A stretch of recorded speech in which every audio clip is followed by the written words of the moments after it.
believe in the ripple effect.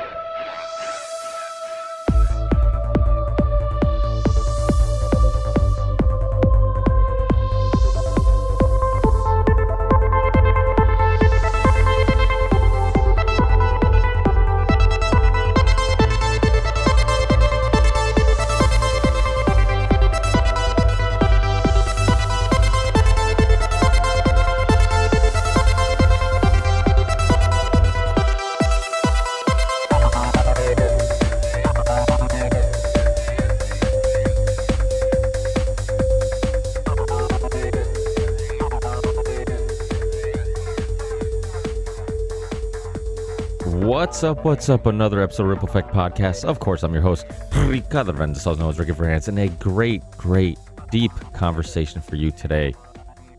Today was truly a pleasure. I sometimes don't know how to handle shows like these because I am so grateful for the opportunity to connect with people that I'm a fan of, people that I grew up watching on TV, like Kane, also known as Mayor Glenn Jacobs, people like Jesse Ventura, so many, Burton C. Bell from Fear Factory, all these amazing people that I grew up being a fan of, and to have the opportunity in some way convince them to sit down and take an hour out of their day to just talk to me is absolutely mind-boggling. I try not to think about it too much because I don't want to have extreme anxiety before a show or be super nervous, and sometimes I still do. There's definitely guests that I do my best to try not to be nervous, because if you think I rant a lot, normally when I'm nervous, I rant even more and I'm all over the place.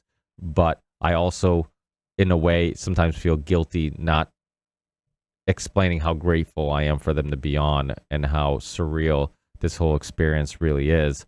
And so I try not to think about it, because that's the best way of dealing with anxiety, is just not overthinking things and not pondering on it too much. And then you can deal with it better. But I am truly grateful, and I think reflecting on what we have accomplished as the listeners and everybody who's helped out with this show, I just think it's been an amazing accomplishment. I am no more special than any of you guys listening to this show, and somehow I have built a platform and a show that people are willing to come on and people are enjoying listening to and sharing, and it really is inspirational. It's awesome. So with that said, if you're enjoying this podcast and you get some value out of the show, remember, this is a value for value show. Of course, if you're not in a good financial spot, don't worry about it. Share the show, review the show, tell people about the show, post it on whatever social media platform you might be on, and that definitely helps with fighting against the algorithms that are censoring podcasts like mine and conversations like these.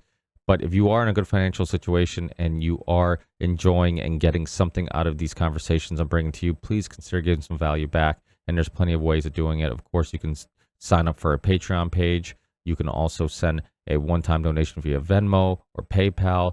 And we also have a crypto wallet if you want to send Ethereum or Bitcoin. And you can find all this in the show description or on my website, rippleeffectpodcast.com. We also have a merch store with hoodies, t-shirts, mugs, and much more. Please go to the Ripple Effect Podcast merch.com if you want to go directly to the merch store. Or you can find the link, like everything else, in the show description or on my website, rippleeffectpodcast.com. We also have a couple sponsors, one being Content Safe, and Content Safe is how I get all my videos on all the video platforms I'm on. Matt syncs all my channels together, so I only have to upload to one channel, and then they magically appear on all the other channels. So if you're a content creator, podcaster, streamer, check out Content Safe. Let Matt know you're a listener of the Ripple Effect Podcast, and he will hook you up. Another sponsor is the University of Reason. If you're a hamster on a wheel running in place, which is what many of us are doing and need to get out of, and it's something we talk about on this podcast, please consider checking out the University of Reason, created by Richard Grove, a dear friend of the podcast and one of the most intelligent people I've ever met. Check it out. Connect with a freedom-minded, libertarian-minded community. Hopefully, he can help you expand on some skills, learn some new skills, and in the process of doing so, you're supporting yourself and the Ripple Effect Podcast at the same time. So if you're interested in those courses, in the autonomy courses, please use the link on my website or in the show description. And last but not least, Element Electrolytes, created by Rob Wolf, somebody who's also a past guest on the Ripple Effect Podcast and somebody who will be back on very soon. He is a nutrition health expert, very famous in the health, keto, paleo community. And he understood that many people who were fasting, doing keto, carnivore, paleo, these type of diets, were struggling to stay hydrated. Many people who were having headaches, many people who had muscle fatigue or cramps didn't realize that they're dehydrated. And if they did, they were hydrating with some crappy products, things that were full of artificial flavors or sweeteners, things that were full of sugar. So he created an awesome product called Element Electrolytes, little packets you put in your water. They taste awesome. They're sweetened with a stevia leaf. They have premium ingredients, sodium, magnesium, potassium, and they're the dosages you need. Most of what we sweat out is sodium, so it's a high sodium content. But when you're working out, when you're playing a sport, you need that extra sodium. So please understand that many of those electrolyte products out there, they might have similar ingredients, but they don't have enough of it to make a difference and really optimize your body and mind. So if you're looking for a healthy way of staying hydrated, if you're looking for a product that won't kick you out of ketosis or won't kick you out of fasting, check out Element Electrolytes. And if you use the link in the show description or on my website, you get a free gift with every purchase. So you can stay hydrated and help the Ripple Effect podcast. Last but not least, also check out the Telegram group chat where listeners and myself connect, and people also share articles and stories and videos. And I also share all my Ripple Effect podcast episodes first on that platform before you can find it anywhere else. So please check out the Telegram group chat. That's it. Enjoy this amazing conversation with Jim Breuer, and I'll see you guys in the next one. Peace.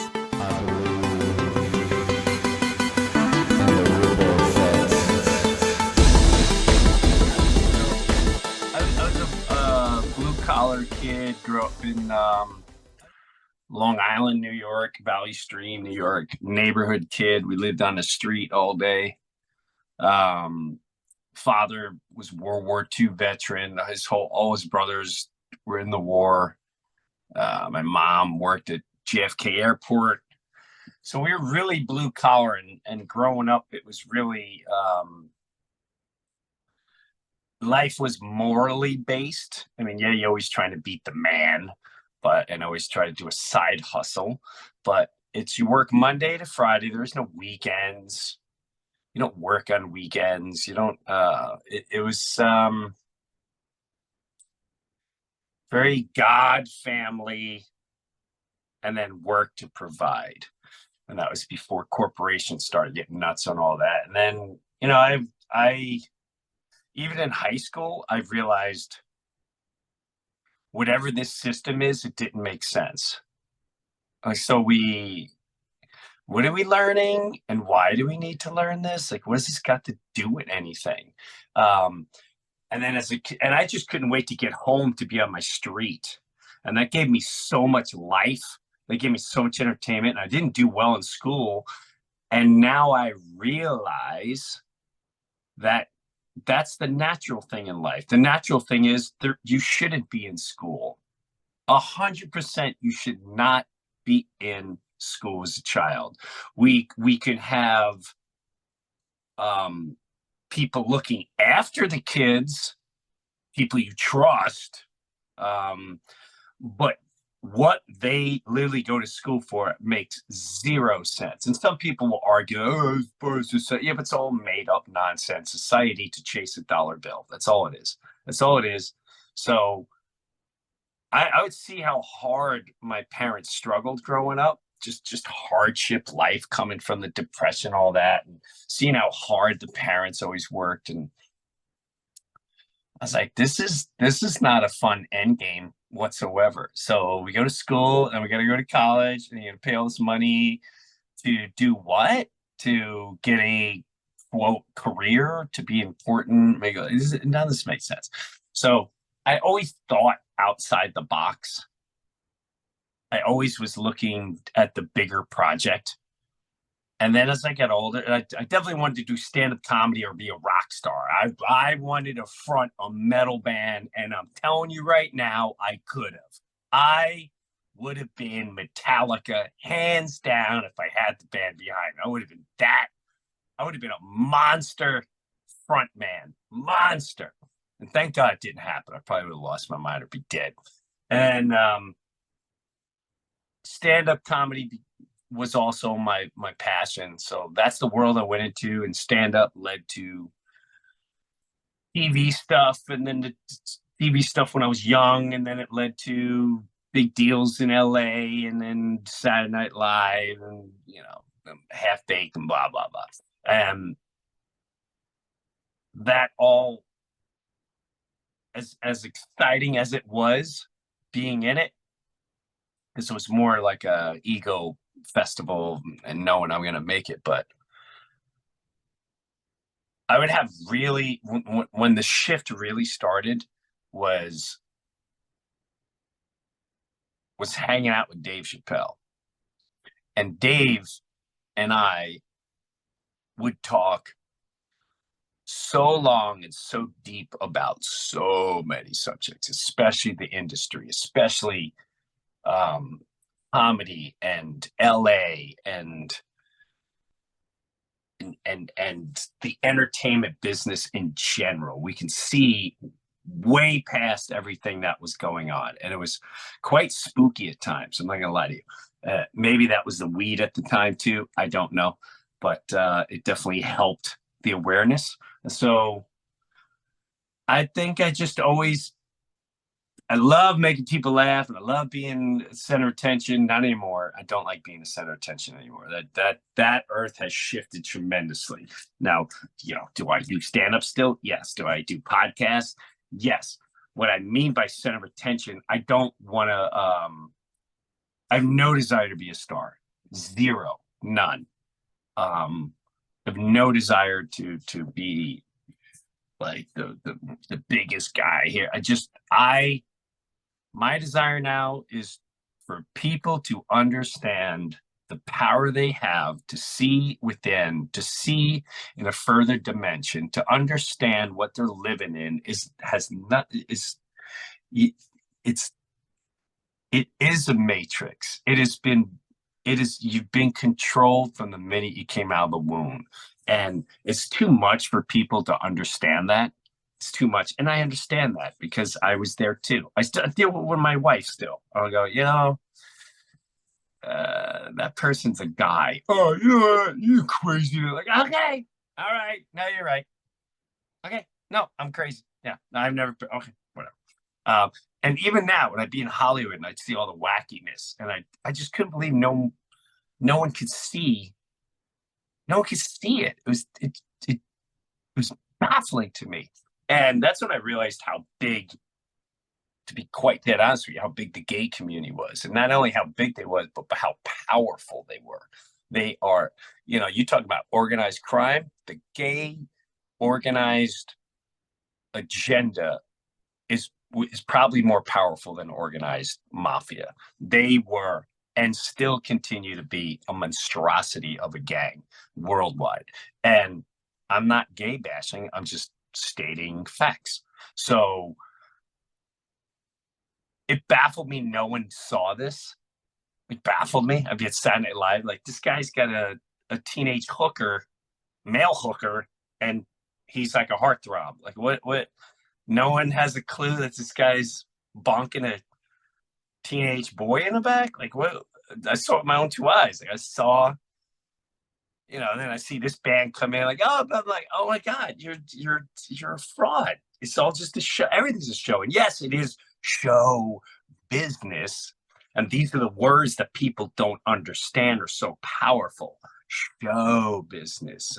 The world is a stage. If you really understood the depth of those sayings, you probably would be wandering around aimlessly for a solid month when you digested everything you think exists, from the news, from your own government, from anything you've ever known, from wars, everything. It's fascinating. It really is fascinating. So stand-up comedy has always been my thing. And when COVID hit, it was the first time I felt free. I felt like I've been dying to say a lot of things and always just feared saying a lot of things. And that really opened the door for me. And I didn't care. I would talk to God. I would meditate. I'd pray. I'd get my answers, and I would just say what I saw, and I continue to do that. And I don't care about repercussions. I don't care about people. I don't have respect anymore for your Gene Simmons and your CNNs and or your representative, because that was their game for a long time. A long time, their game was, oh, so some comedian, and see, that's their way of cutting your legs out so you don't make any sense. Where in the same thing, you could turn around and go, some wannabe actor that ended up taking a job to sell government propaganda. That's exactly what your credentials are. So you're a peasant to society. You are a peasant to sell lies and evil. Nobody should respect you. Nobody should respect an anchor on news media. For what? Because they're on a camera? That's ludicrous. That's beyond ludicrous. So it's almost like everyone has to deprogram, take steps back, don't get emotionally tied to I'm conservative, I'm liberal, I'm Republican. They're all thieves. They're all thieves. They're all playing professional wrestling. They want you running around because too many people are catching on to the rhythm. Too many people are going, wait a minute. Everyone feels something's going on. Everybody. And if you don't feel it, well, then that's okay. You just, wherever your life is at, it is what it is. And a lot of people are trapped. We grew up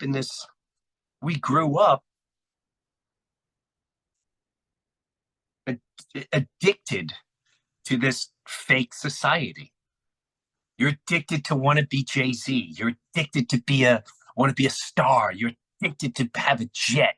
You're addicted to want to be on MTV. You're addicted to have all the money in the world. You're addicted to dress better. It all is meaningless. It's all man-made.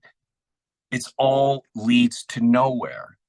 It's not a deeper connection. We're all connected by our souls. We have a deep humanity has a deep connection, and whatever this machine is, it's doing its best to disconnect you in every way possible. Create 1,000 channels, create 1 billion movies,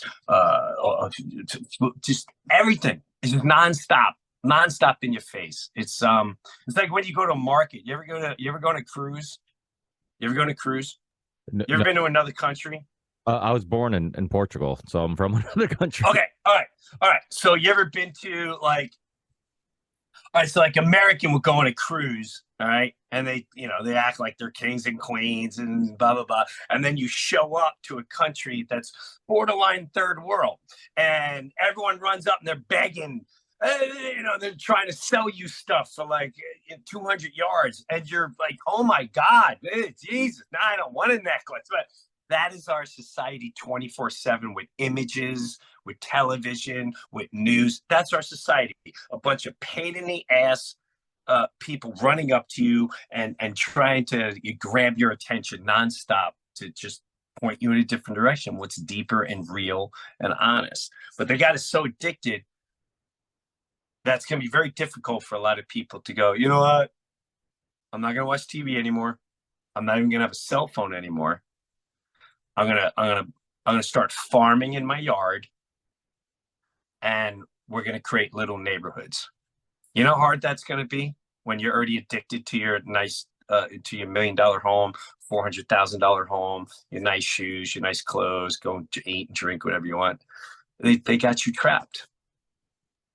Well, I need to touch on so many things you brought up because we went all over the place. I went from comedian to like we're going after the world real quick. That went from zero to mind revolution real quick.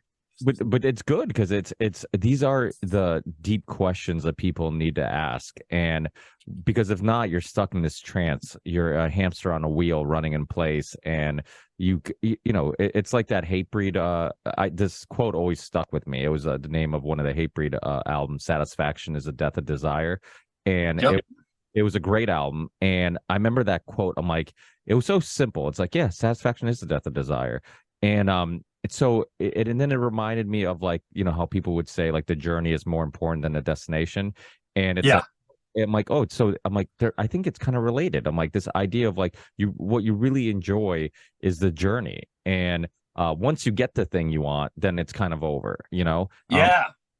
And it kind of reminded me too, also, of, like, materialism and this idea of, like, okay, you buy this thing, it makes you happy for, like, a second, but once you have it, like, you could drive every nice car in the world, like, eventually that nice car that you could spend your whole lifetime just dreaming of getting, and once you get it, you're just like, okay, now what? Like, now I need, so and my point of bringing this up is like you said, like, you need to find happiness in things that aren't temporary temporarily satisfying.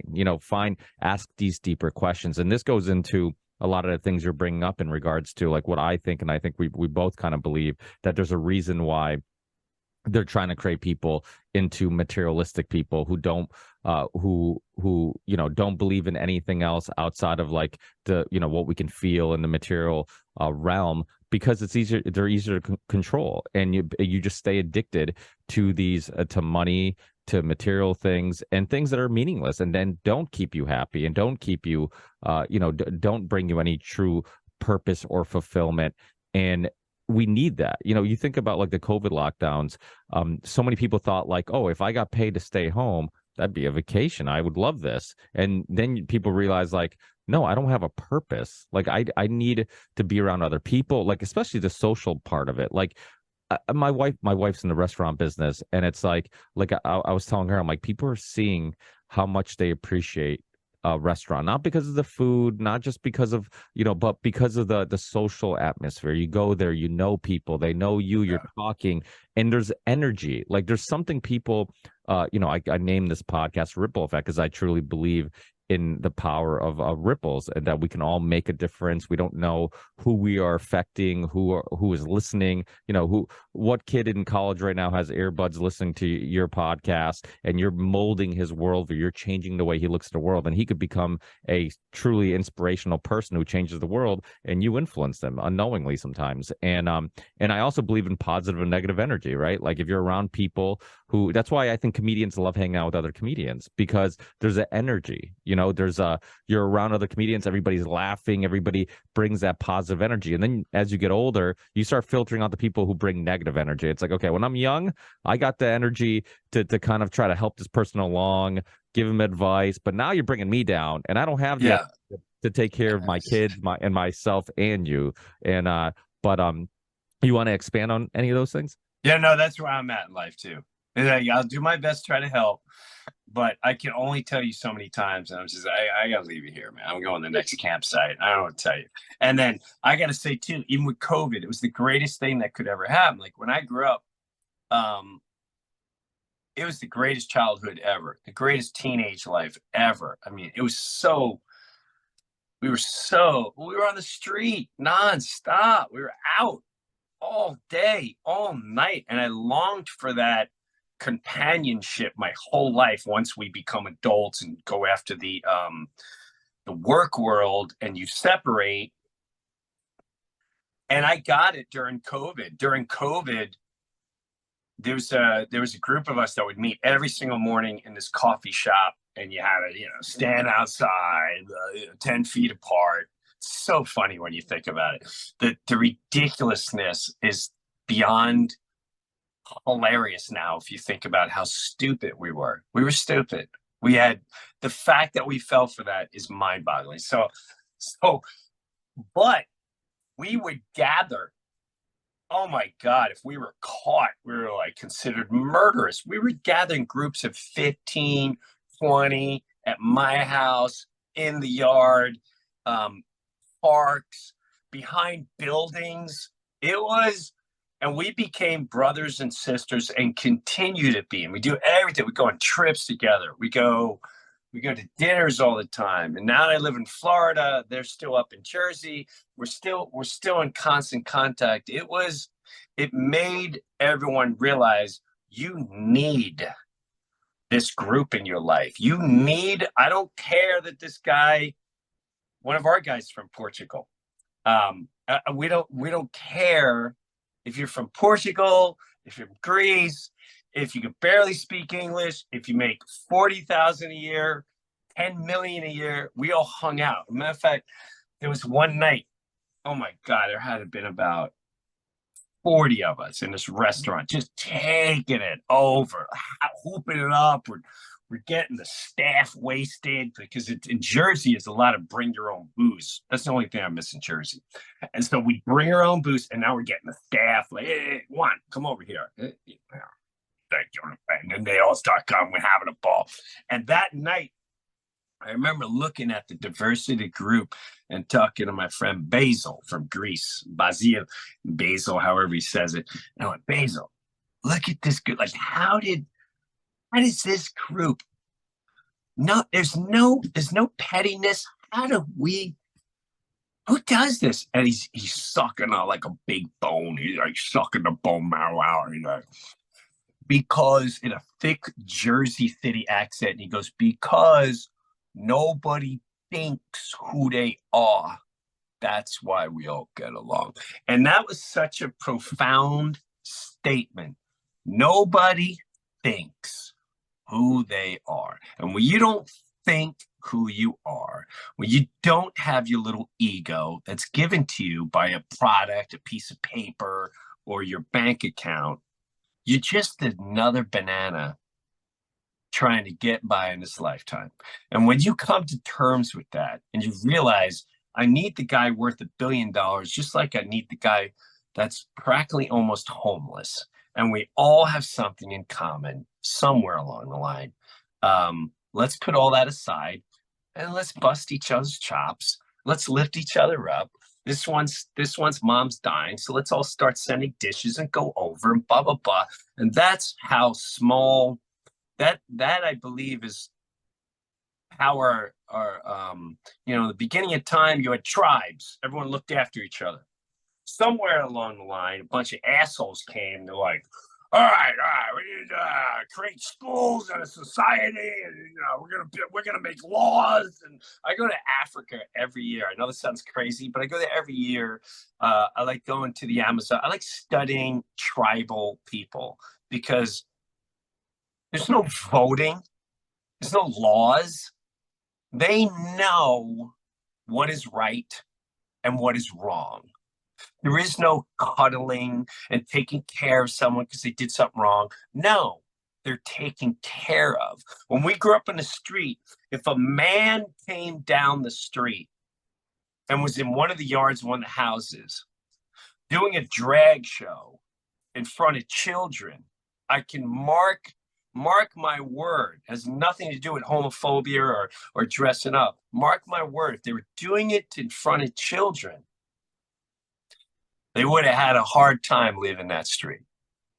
No man would put up with that. No real mother, no real father would put up with it. Not because it was denouncing homosexuality, whatever. It's denouncing morality. And Congress cannot decide what is moral. Your government cannot decide what is moral. And that is another deeper place where we're at in life, where they're trying to create their own demonic, evil ways of life and laws, take your money, enslave you to work to pay them, when we all know what's morally right or wrong. You know what's morally right or wrong.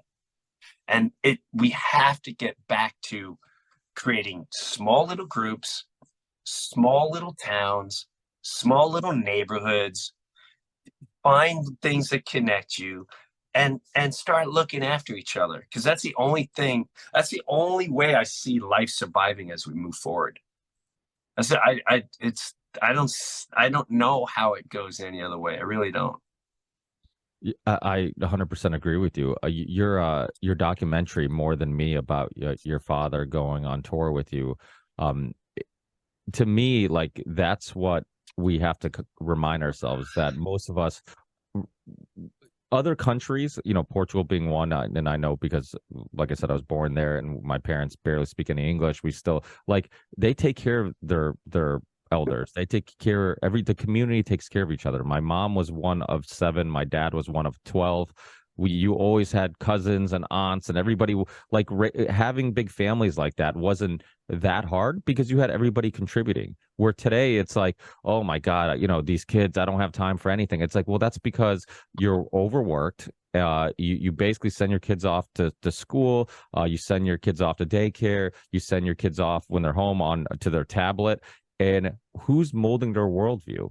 The school systems, the TV, the entertainment, the YouTubers, and you're having very little influence and impact on who they are and their worldviews. And that's why sometimes you see parents that seem to be decent people have fucked up kids, and it's like, well, you didn't, you weren't that involved. Like you were too busy. You thought parenting meant I work hard and put food on the table and give them a giant house and in a safe neighborhood and a good school. But what that kid needed was you around answering their questions, because kids have questions. They're curious. And if you're not around to answer them, somebody else is answering them and molding their worldview.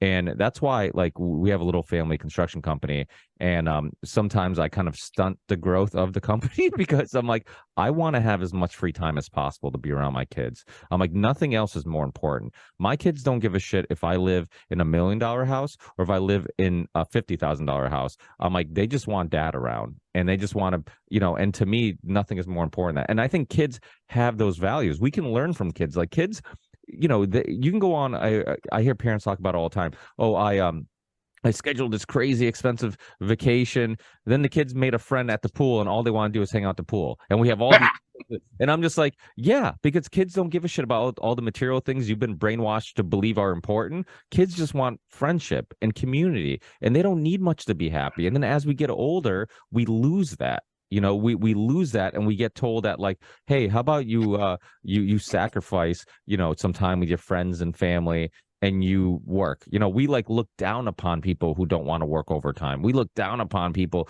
who don't want to answer emails on weekends. It's like, what the fuck are you talking about? Like, life isn't just about working and trying to get up the corporate ladder. I'm like, and guess what? Most of those people have fucked up families, or they have shitty relationships with their friends, or they've screwed a bunch of people. And to me, like, I need to look in the mirror and be happy with who I am. And and I'm just like you. My friends, like, I have friends who make a little bit more money, friends who make a little bit less money. I don't pick my friends based on their fucking income or how much they can help me in my career. Like, that's not important. All the people who could help me, in my career are shitheads I don't want to hang out with. Most of the people I want to hang out with are pretty fucking average people who are down to earth.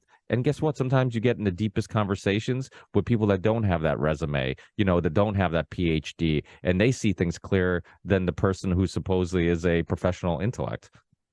Yeah, and that again, it's all family. You brought up more than me. More than me was, I had I to me throughout the career, once Saturday Night Live was booming and Half Baked, I walked away from all that. It wasn't like my career was on a downslope. I was peaking. I was going up this way. It's like Saturday Night Live, got some hit characters. Now I'm making movies. It's so wacky going. I wanted to be around family and balance that out again. And that's what I've constantly done. Once my parents started getting older, I'd see some of my friends and now they put them in nursing homes and just like something like you said something, and that really hit me when I was younger too. We're very, very, very racially motivated where we grew up. It was just like, I lived in an all white neighborhood. At the end of the street was all black, and news every day was like black people bad, they murder, they rape, they kill, and blah blah blah. But no one walked at the end of the street. Nobody walked on that side, and they didn't walk on our side. And I remember on our street, this Irish family sold their house, and a family of Colombians moved in. And of course, we all thought immediately they were drug lords. They're trafficking people. They all got knives. And there was like 10 people in there. And I just remember listening to some of the older, like angrier people talking about, oh, like Canada because they're cheap. And then as I like start getting like a little older, I went, how freaking amazing are them? They all look after each other. And that one's the aunt, and that one's the cousin, and that's the grandma. And they're not in a nursing home. They're taking care of grandma, even though she don't know where she's at. Grandma don't know where she is, but she still has, the aunt is always with her, and then the grandkids always looking at her, and then this one's looking at, and this one's always cooking in the back. Like they look after each other. And somewhere along the line, they tried to dam that and make. I remember even growing up, like in our neighborhood, the grandma was be in the basement and an aunt up in the attic, and they make that an apartment. And it was such a so with my dad, now I had some money. I didn't have crazy money, but I had comfortable money. Um and nothing meant more to be around that man and around my mom as they get older and my kids growing up. I took a radio job at Sirius XM just so I could be with the kids all day.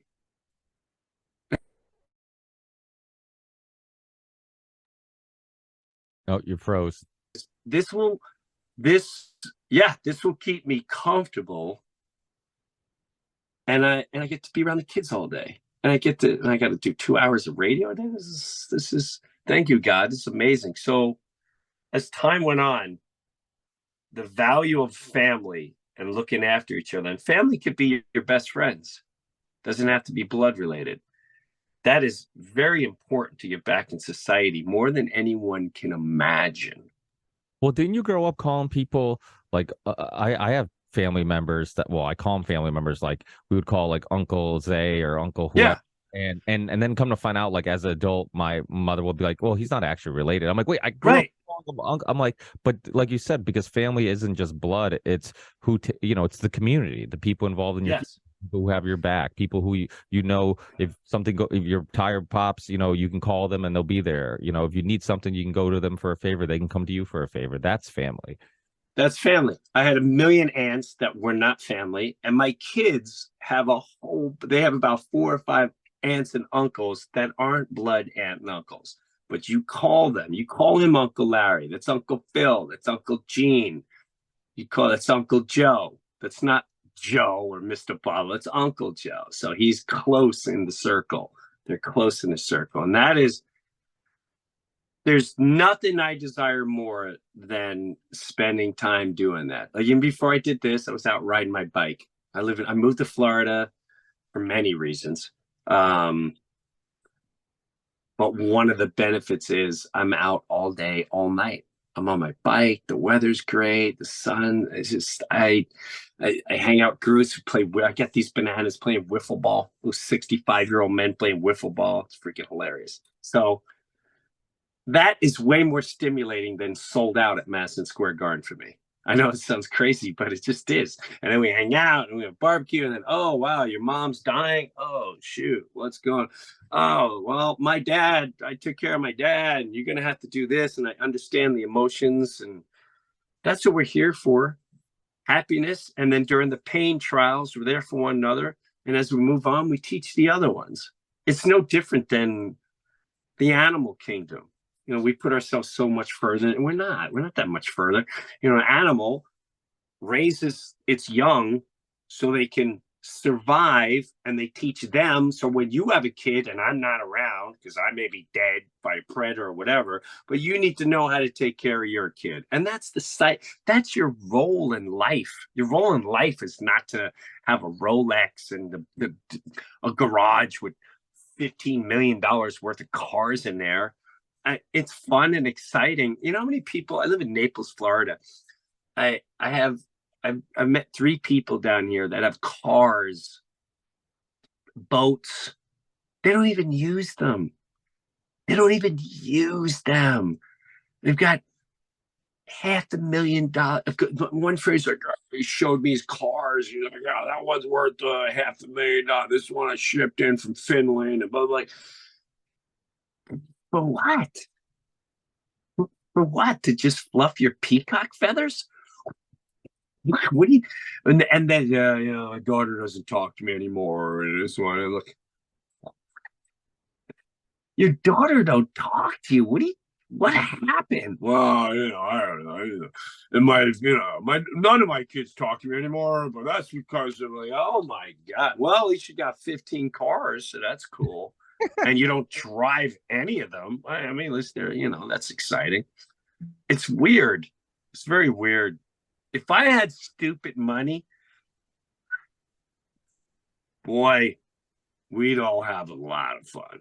We'd have, first of all, I take care of a lot of people, but I'd also have a lot of fun. If I had a yacht, I'd be out once a week with the best of friends, with a staff. We're gonna have a band night where everyone has to sing a song. We'd have fun going on safaris. It's funny when you finally addicted and you go for the stuff.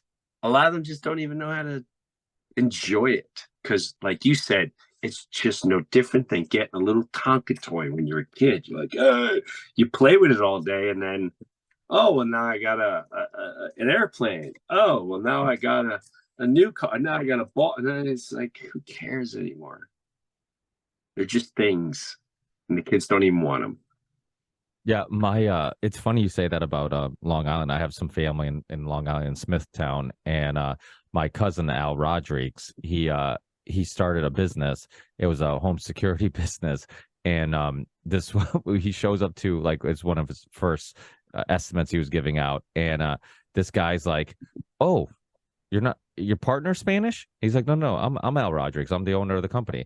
And then he's like, "Oh, you're not Spanish?" And then he's like, my cousin Al's like, "I'm gonna have to change my name," because apparently they were turned off by the fact that my last name was Rodriguez, and they thought it was Rodriguez. With Portuguese names and Spanish names, basically the only difference is S and a Z. If it's S, Right.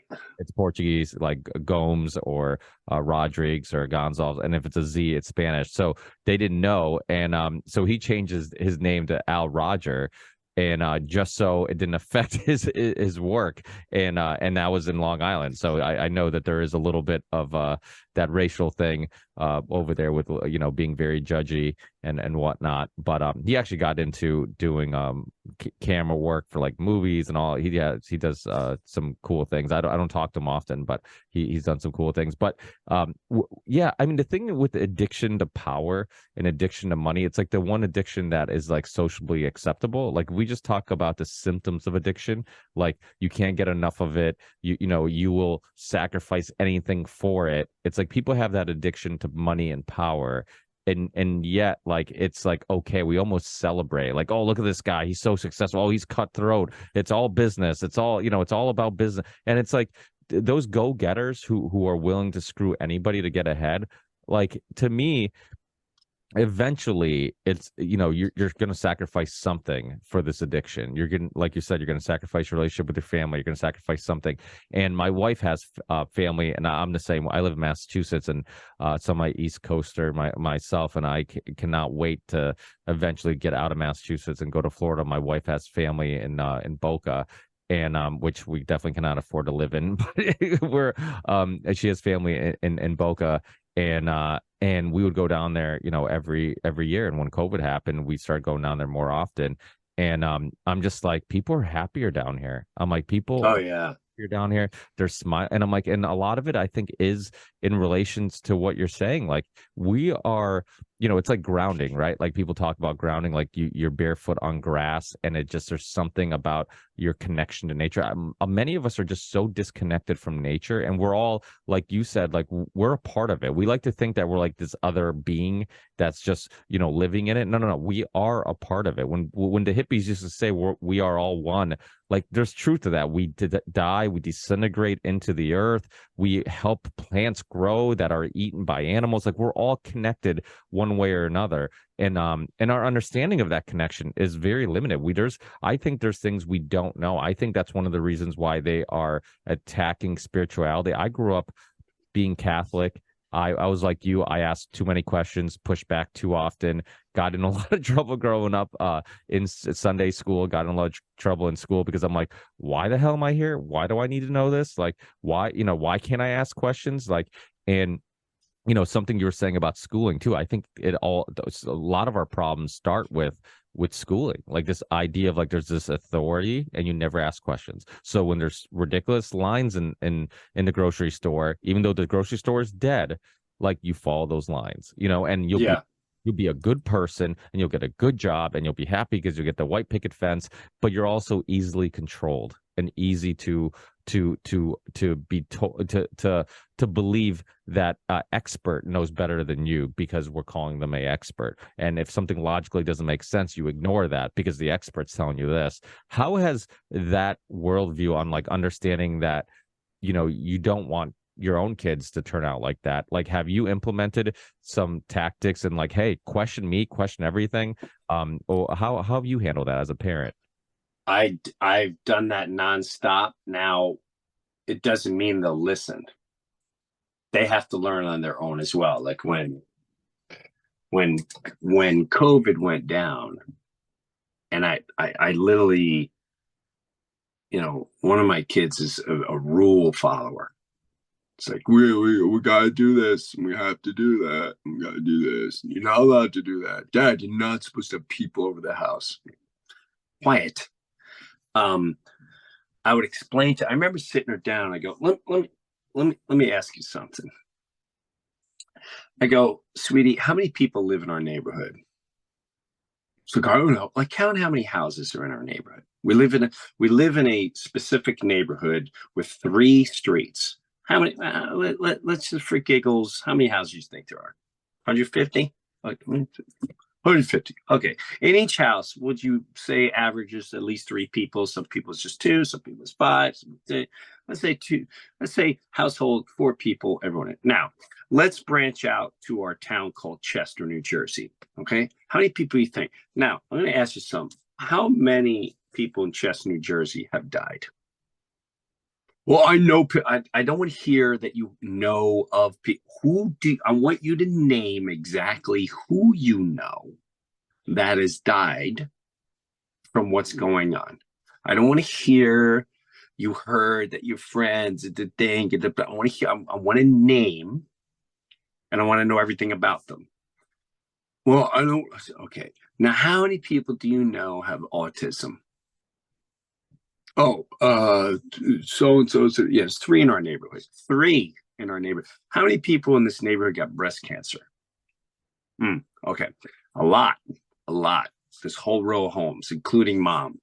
So until 2 or 3 people die in our neighborhood, we don't have ourselves a pandemic. And I said, let me explain something to you too. Dad just came off a tour. My tour ended in March when they shut the world down. Look at all the big rock bands that were on tour worldwide in March of 2020. January, February, March. Not only are they traveling everywhere, not only thousands of people in arenas, in stadiums, you're doing meet and greets. You're in a billion hotels. The people that came to fly to see the band, they're in a hotel. They're going up and down elevators. They're grabbing Ubers. They're sitting in restaurants. They're all over the place. No, not one rock star, not one comedian, not one nobody died. You really believe that this is some big scary thing? They're either bioweaponing us, or this is the beginning of a real scary movement on humanity. And you have to make people see outside the box they're looking at. Because if you just looked at the box, you're like, oh my God, people are dying. Because that's all, more people dying. It's all they said over and over. And what they do, they took you out of nature. They took you out of outside. They took you out of talking to friends, and they stuck you inside, and they stuck you in front of a screen to get your vital, important information. So it's always a struggle. You can't get mad. You got to make them look at different angles, but you also have to understand your kids may not respect you. Not respect you, but like my kids, like, what do you know? You haven't been to college. I'm like, yeah, but we're living pretty nice without that college anyway. And I had a rough go with one of them. Even the oldest one thinks she's smarter. And now, as time moves on, the youngest one was on board from day one. I'd see her in the background just listening to me. And it's like you just all you can do is lay out all different angles for them to look at rather than just looking at one particular. Look at the many different, how far and wide this can possibly go and how much it makes sense or does not make sense. And that's all you can really do. And you have to listen. I'm not gonna lie to you. I'm very well grounded. I feel great about life. I'm very connected to a deeper spirit, whether you want to call it God or however you want to define it. And I know my path. I know my calling. So all I can do is try to help others become more family, to more connected, to more spiritually, to that there is a deeper meaning for all of us. And if they don't see it, there's nothing I could do. All I could do is keep encouraging them. But it's you also have to understand those people also, their fear can bring them to extremely dangerous positions. They think dangerously, they think out of fear, they will get physical out of fear. Fear, what I've learned in life, fear is a very powerful tool to control all of humanity. You could be sex trafficked, you could be a hooker, you can be, there's a lot of horrifying things that just control you out of fear. You can get 3-4 shots, a booster. You can not have people come at your wedding because you're afraid they're going to murder you. That is the power of fear. But until people understand the power of being fearless, because I'm not relying on the specialists. I'm not relying on a government. I'm not relying on lawmakers. They're in it for different reasons. My morals, my faith, I know the demon when I see it. I'm fearless. You must be fearless. I mean, now, you can't be crazy, but you understand what I'm saying. Yeah, no, without a doubt. I mean, I think there's peace in that. You find peace. Such peace. Oh my God. I have such peace.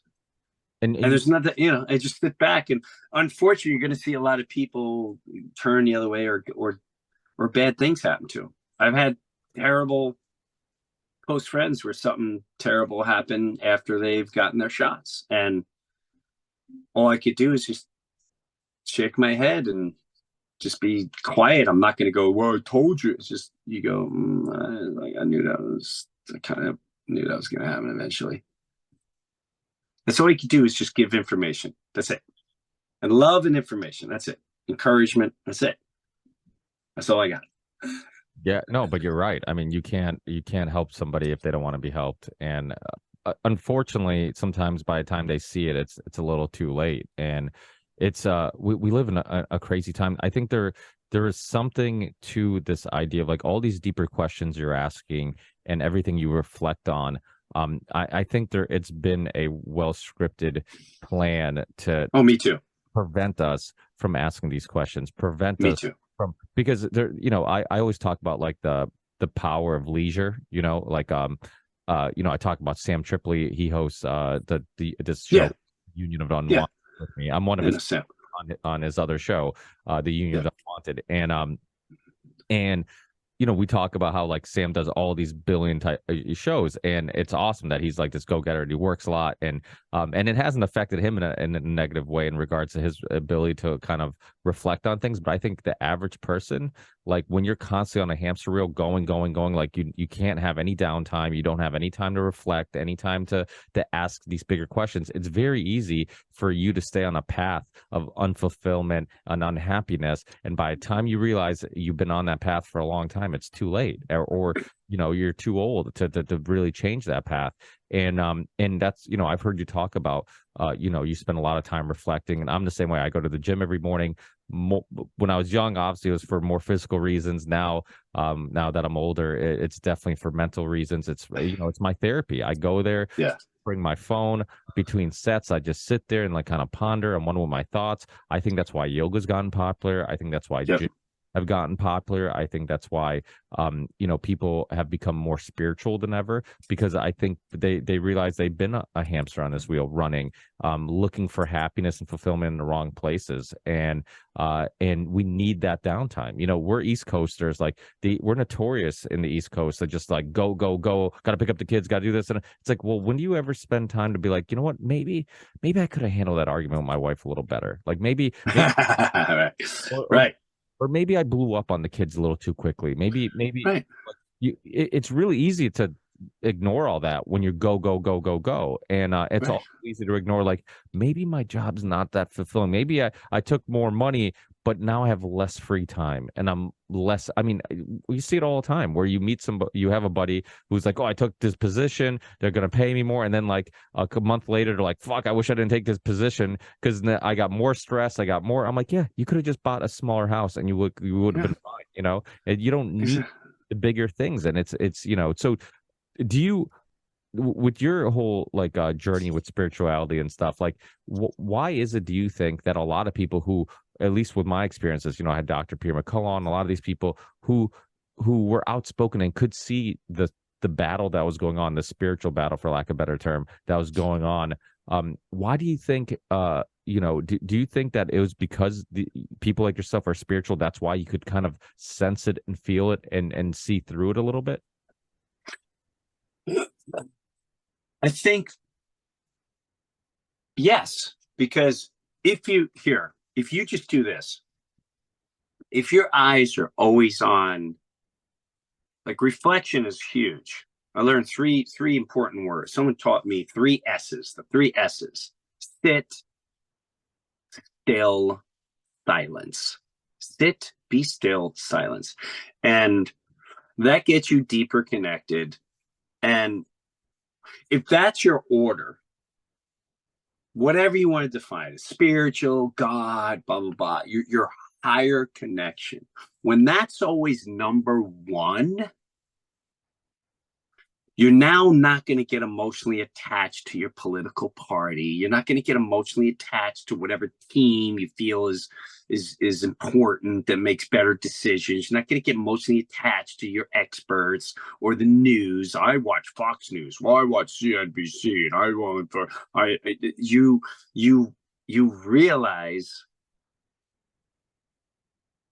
that that's all just it's all manufactured to make you consume, to control your energy, to control your emotions, most of it by hate and anger. And it's you're so easy manipulated when you're emotionally attached to CNBC and emotionally attached to being conservative and emotionally attached to being LGBTQ, and but none of that compares and clarifies your vision and your heart and soul unless your spirit is number one, because your spirit is not going to lie to you. Your deep down talking to God is not going to lie to you. Your spirit, your God, is not going to try to convince you to be to pad your ego, to pad your vanity, to pad your wallet. It's only going to tell you truth. And when truth is first, the rest is just so easy to see. Now, sometimes it's tough to see because no one else sees it. You feel like a freak show, but you know that it's right because you saw it, you felt it, you know it. You can't deny what you feel deep inside. You cannot deny the answers you get when you're sitting silent in the gym, in the woods, on a chair, in the back, riding your bike, wherever it is that you give yourself time to be silent, to be still, and you get those visions. That is where the answers are. So it's so easy to see when you give that to yourself, when you allow that for yourself. Well, the minute you start getting emotionally involved with something, you have to go, all right. I'm watching a television here. Let me take a couple steps back. Or I'm listening to. You got to take a couple steps back. It has nothing to do with your everyday life. It's just another way to control your emotions, and then they push you over here, and then they get you over that. I think that's why it was so easy. 100%. God, spirit, that is number one for me. Period. Period. I'm not a Jesus freak, and I'm not gonna be passing you a Bible. I can tell you one thing in the Bible. I can't. My wife can. I can't tell you. If you put a gun to my head and said, "Give me the 10 Commandments or you're dead," I'm dead. I'm dead. I don't do church. I have nothing against church, but I don't do church. I get a weird feeling there. I don't like when they start asking for money. Oh, they need the church. I don't like it.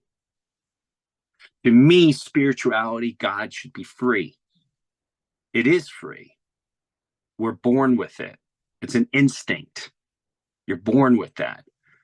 And I think from the beginning of time, the dark, there's dark and light. Light, you're born.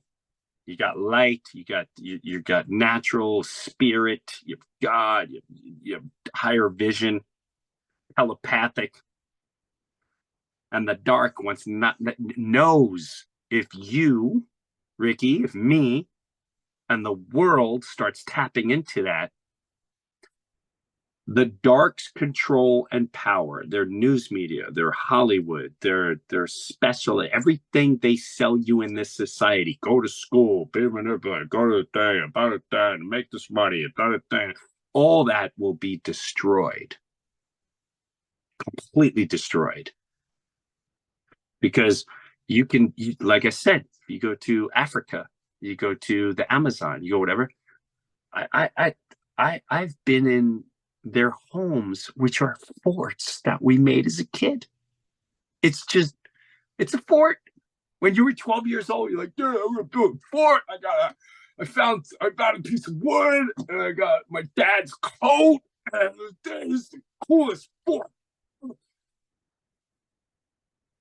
And they're so happy because they're all looking after each other, and they don't need what this madness society, this colonizing, the modernization, the new technology, the new fad, but it's all a creation from somebody that does not have a soul, that does not have a God, that doesn't care about you or me or anybody.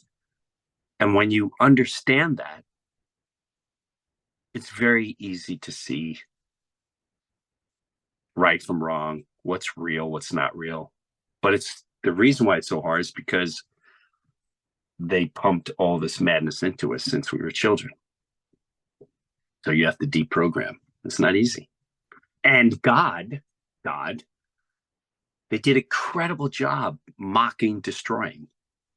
Incredible job creating religions only to allow this pastor to get caught with his pants down making 50 billion. Oh, see, there is no God. They immediately blame God. That's not God's problem. God didn't do that. The source, the power source that you're born with, water, air, food, not everything's given to you. The power source is incredible. But all these fake salespeople, they're the ones that pushed the sheep away and made everyone turn their back. And that's why so many people have such a hard time with, you believe in God, they immediately think you're a Bible thumper, or you're a freak, or you. So the propaganda against that has been also very powerful. But I do believe there's hundreds of millions of people that will say this statement, I'm not religious, but there's always a little but. I don't know what's out there, but I'm not really religious. But that's because something is there. You That just haven't figured out how to nourish it. Yeah, and that's why there is such a battle to make us feel like there isn't anything out there. They don't want you to think outside your box, like you said. They don't want you, spirituality, religion, even these scientists. I've had Dr. Tom Cowan on the show, who I find very fascinating because he has a very interesting just philosophy on water and all like how water, I don't know if you've heard some of these experiments where water, when you freeze water as it crystallizes based on what type of music you have playing in the background, it changes the way it crystallizes. It's Wow. pretty insane. Like you can have depressing music, it crystallizes a certain way. Then you could, and they've actually done studies. They can't explain it, but Dr. Tom Cowan thinks that there's something really there's a missing piece to the world puzzle, or to the universe, that's in relation to water. We don't quite understand. We think that like it's a unintelligent thing that's on this earth that we can kind of quantify or whatever, but there might be more to it. And when you look at like frequencies and all these things, like I constantly talk about Teslas, and I know you just had a musical conspiracist on your show, which he brought up things that I've been hearing for a long time, about the frequencies and all that type of stuff. But there's something to it. Like Nikolai Tesla talked about how if you want to understand the universe, you have to understand like frequency, vibration, and all these other things. And I think there's some lost wisdom. Craig Ferguson, I remember a documentary a long time ago, and I'm jumping all over the place, but Sure. this documentary that I watched a long time ago had a clip of Craig Ferguson talking about how when he grew up, we used to look at the old as the wise, right? You would want to hit. Right. You want to sit down next to an older guy. You want to hear his stories, learn from his wisdom, learn from his life experiences. And he's like, and then there's this transition where old people were not celebrated anymore. We start celebrating young and reckless people. Everybody want to be the young and reckless. And people were just throwing money around everywhere and just buying material things and just doesn't give a F about anything. Woo, Motley Crue. Wow. Woo. And I think that all these things are related, because what happens is, like, if you don't feel like if you don't feel like you're special, like that you have some control over your life, and maybe in some cases with spiritual religious people who believe that, like, the placebo effect, hey, if I change the way I look at things, what I look at changes, right? Like I can control, I have some control over my life. If you don't have that to turn to, then you're just full of anxiety and fear. And then it's like, well, who's going to protect me? Big brother, the government, right? And a religious person might be like, you know what? Like, I have a loved one dying or whatever. My wife has been through some similar life tragedies as yourself. She lost her closest relatives, her mother, her aunt, and her grandmother, all like pretty, within a couple of years. And so but when those things happen, I find myself, I remember being at those funerals and seeing the family members crying, and I'm like, if they don't believe there's an afterlife, if they didn't believe in something, wouldn't this whole experience be much harder? Wouldn't this whole experience be much different? And I think it gives you a little bit of peace, thinking like, you know what? I'm not sure they're gone forever. I'm not sure that they're, I remember having the Mason Jonathan on before he passed away, and talking about death, and like I've always been, I'm like, I love the conversation, because I think death is one of those things that we neglect. We pretend it doesn't exist. Like you go to a funeral, you're like, oh my God, that's right. Tomorrow isn't promised, and this shit could happen to any of us at any time. And then say you're back to your normal routine. And and I think the only good thing that comes out of going to a funeral, if there's any good things that come out of it, the only good thing is that it reminds you. It's that little bit of a reminder. It pauses your life. It pauses your routines and says, hey, motherfucker, you wake up every day and you think like you're going to wake up every day, because you do wake up every day. But bad things happen. And you always think bad things happen to the other people. Like, you read the tragic stories in the news, you're like, oh, that poor family, like, got in a bad car accident, everybody, or this poor family was on that plane that, I'm like, oh my God, so true. And you keep talking about it like it's other people, but one day your family might be those people. And remembering that forces you to be like, you know what, hug your fucking kids today, like do something you enjoy just for the sake of enjoying it, because that's what it's all about. Yeah, death definitely puts things in perspective. When death knocks on your door, you realize we really have no control. There's no control. And that is not something to fear, it's something to respect. It's a big difference. You can fear it, but you need to respect it.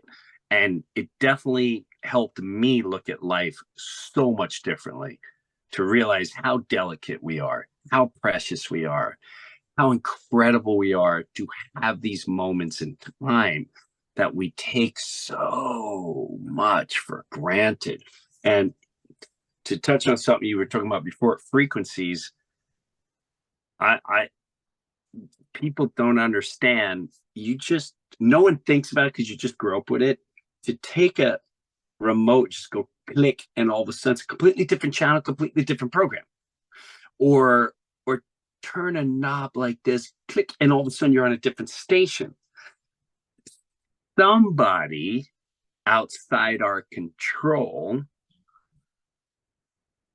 like let's say it was Tesla, but somebody said, oh, we need to control this and never let them know that they're capable of using airwaves and frequencies.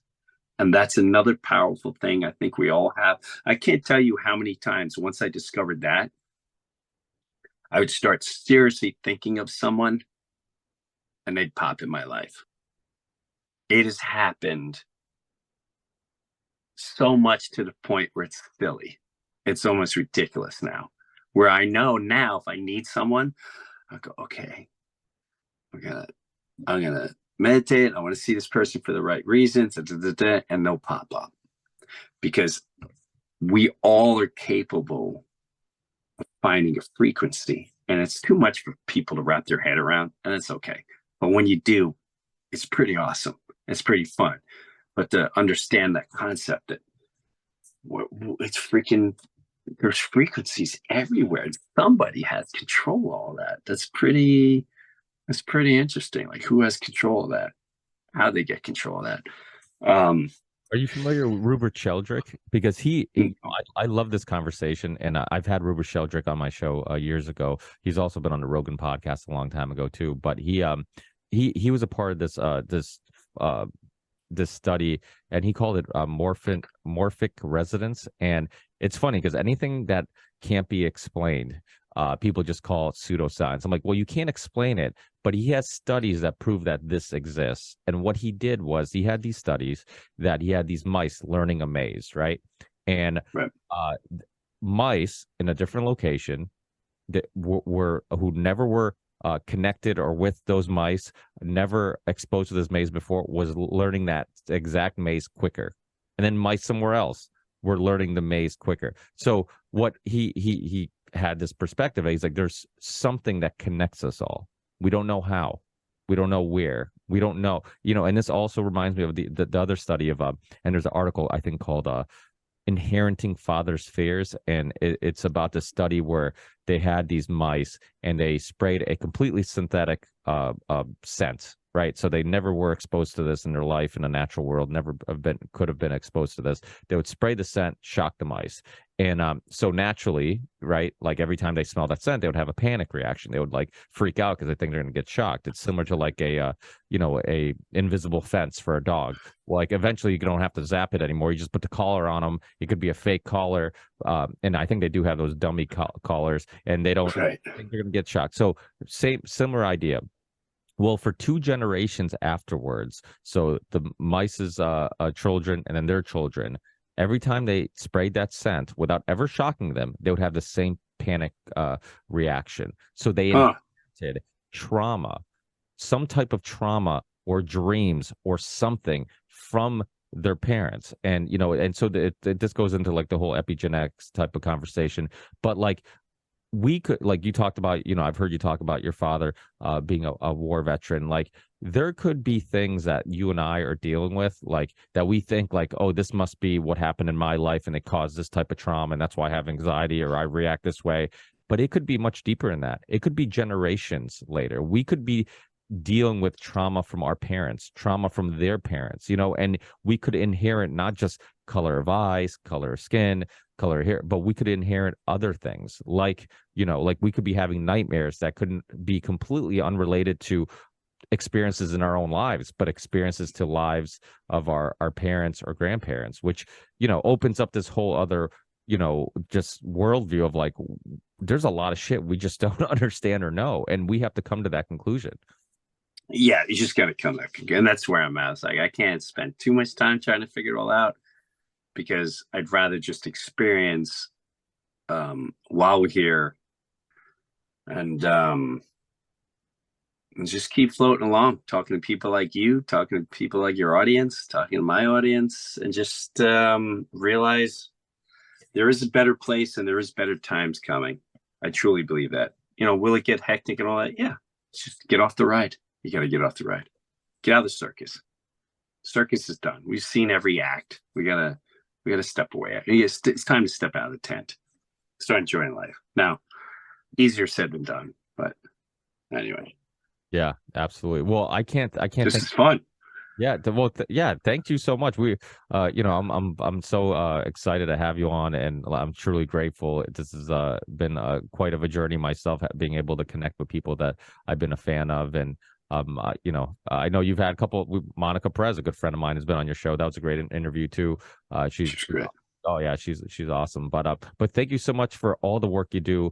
All the inspiration. I don't think you're capable of having a conversation that's not deep. I feel like every interview you're in and conversation, I'm like, he's so good at like just getting into these deep conversations. And and I think everybody needs friends like those. The people who you hang out with. And you just, like you said, like Dave Chappelle, hours fly by and you're basically figuring out all the world problems in one night. You're talking, and you're sharing personal experiences and learning from them. That's why I think podcasts have gotten so popular. And when I started, yeah, people, we're just basically, like I tell people, friends of mine are like, "What the fuck's a podcast?" When I started in 2013. And of course, I felt like I was late to the party. Everybody always feels like they're late to the party, but there's people who didn't know what a podcast was. I'm like, listen, those nights when you're with your friends and you're at a bar and time flies by. I'm like, all you're doing is recording those conversations and sharing it with the world. That's all. That's it. Yeah. So that's it, and it's a powerful, beautiful thing. I got to say. So I thank you, Riggy. I really appreciate it, and hopefully we'll cross paths again. And absolutely, anytime you want to dance around in the yard or swap more heavy ideas, I'm all in, man. You have a good one. I appreciate you. Hey, you too. Enjoy the rest of your day, and hopefully we talk again. Take care, Jim. Later.